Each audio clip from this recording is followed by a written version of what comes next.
పంచముఖములతో కూడినటువంటి ఆంజనేయ స్వామి యొక్క ఉపాసనా విధానం ప్రత్యేకంగా ఉంటుంది. ఆయనకు ఒక దీక్ష ఉంది పరాశర సంహితలో, హనుమద్దీక్ష అని దీక్షా స్వీకారం చేస్తారు. చేసినప్పుడు అందులో అతి తక్కువ కాలం దీక్ష 5 రోజులు.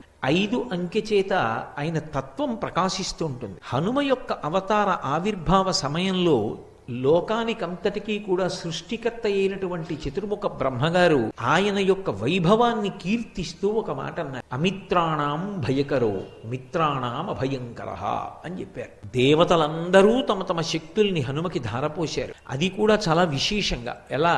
ఏ దేవత యొక్క ఆయుధానికి కూడా హనుమ కట్టుబడరు. ఆయన్ని నిర్జించడం సాధ్యం కాదు. అంతటి మహానుభావుడై అంతటి బలవంతుడై ఆయన నిలబడితే బ్రహ్మగారు ఆయన్ని కీర్తిస్తూ ఒక మాట అన్నారు. ఇది హనుమత్ తత్వానికి జీవమైనటువంటి మాట.